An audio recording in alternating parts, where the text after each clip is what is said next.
Hey guys, back again here with another video. Alright, we just got her back from the exhaust shop today. Sounds pretty good, but it's not running good. So I've got a serious miss.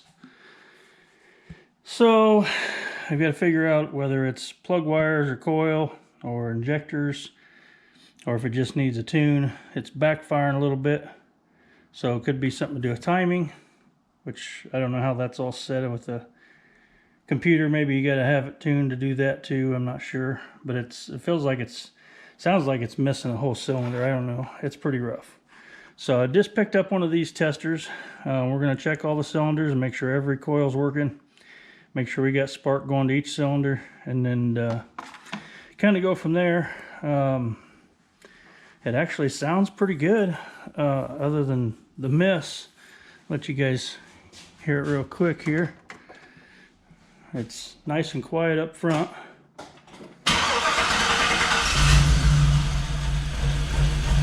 She smooths out here.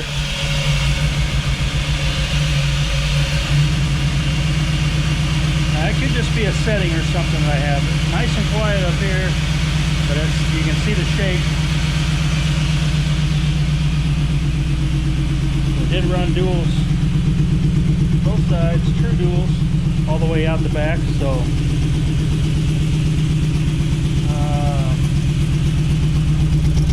got one pipe there.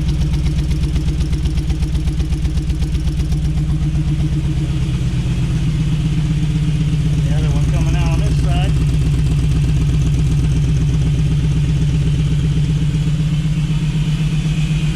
It definitely sucking a lot of air, so maybe it's not getting the right air. I don't know.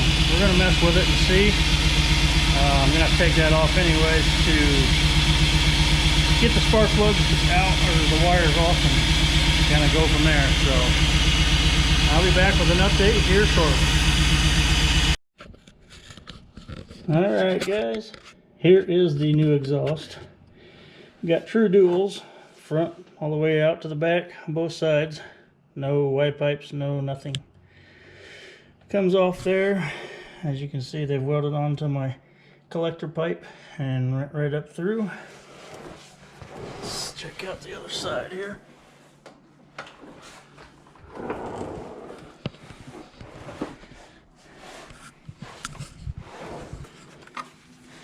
And here's where it comes out from the back, coming right up through, and then right back and up and over.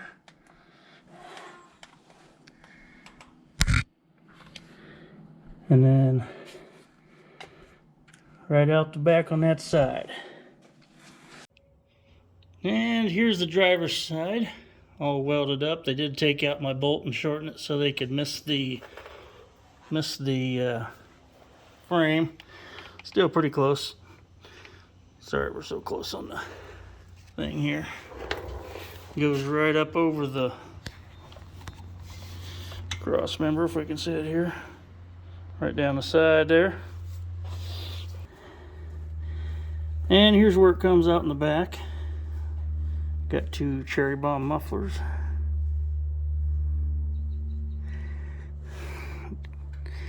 And then went right up over top of the rear axle. And gonna have to pull my wires and move my wires around, just kind of shield them a little bit back here, but there's quite a bit of space, honestly. So all the way down frame rail up to the front there. And then this is the back coming out of the back. You can see fished it right down through the hole there. Not a whole lot of room to come through, but that's about the only spot. So we got true duals on both sides.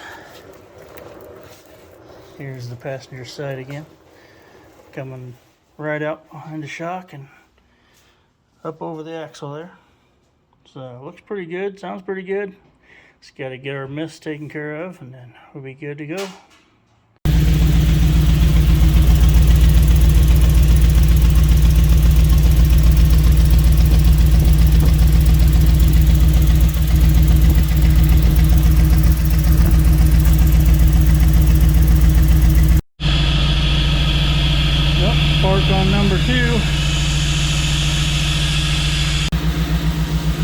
Alright guys, we finally figured it out. Or I did. I was doing it wrong on the injection, putting it in the tune wrong. It is a multi-port fuel injection and I was thinking throttle body. So we switched it around and she's running good now. All 8 cylinders are kicking. Nice and smooth, sounds good.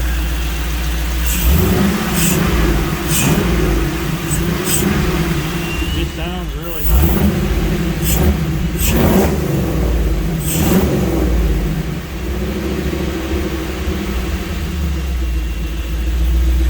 Idling perfect. Ah, finally relief.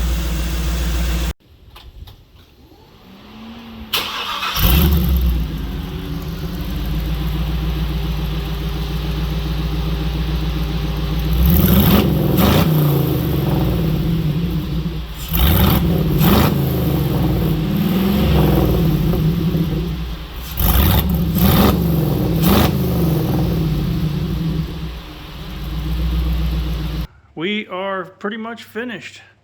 Everything's done. A couple of things underneath is all that's left of this V8 swap in this 99 Jeep Wrangler. I just put the hood back on and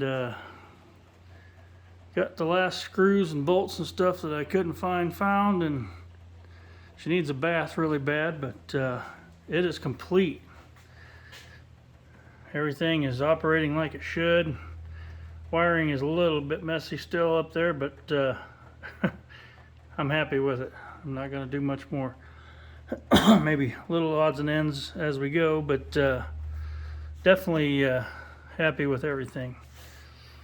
It was a little bit of a challenge figuring out what was going on with the tune, and it was actually my fault because I had tried to tune it for a throttle body instead of a multi-port fuel injection.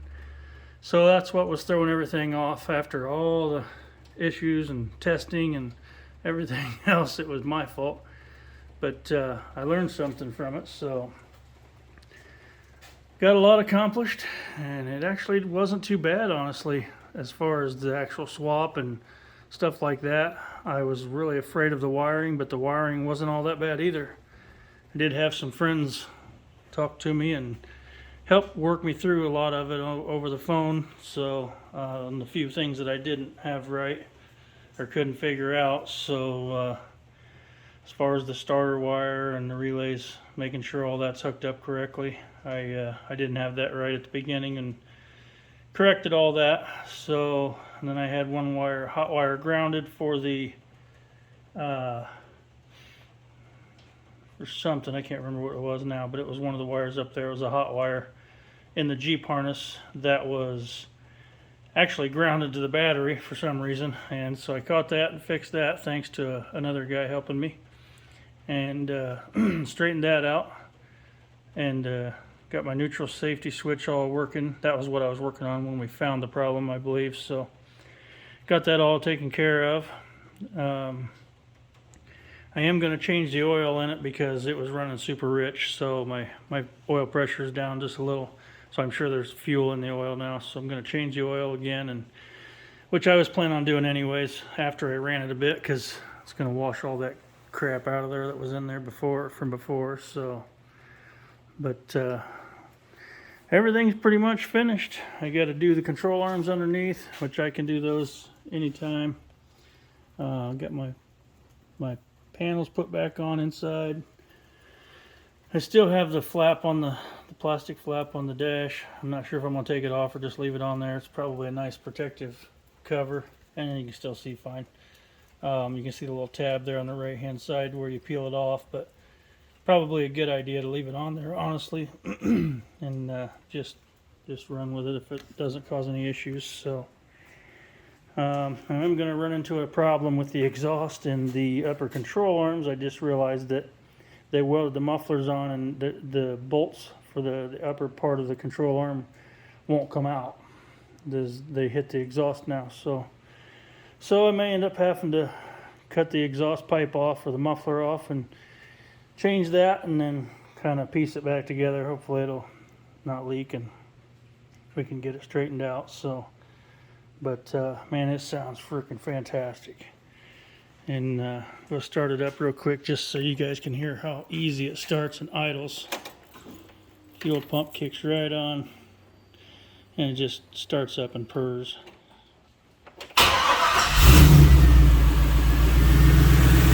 She sounds good now. No issues whatsoever. No shaking. It does still need a tune eventually, but I can handle it for now. I run her like she is, and just go with it for a little while, see how she does. So it's just night and day difference. See a little bit of smoke there, maybe running a little bit rich, or you can see it spitting on the floor a little bit. So sure there's a few small things to address still, but for the most part it's running pretty good. All my gauges, everything all looks good on the thing here for the most part. I think my IAC is supposed to be a little lower. I think it's supposed to be between 0 and 10 or something. But it's still learning too. It's not right now, but it's been learning when I'm driving it. So air to fuel mixture is right where it needs to be. It's idling down low where I wanted it. Charging, alternator's charging good. So I'm super happy. So finally got her straightened out. We'll get a tune on her soon, and I'll give you some updates as I go. But we're pretty close to the end of the project here. So thanks for watching.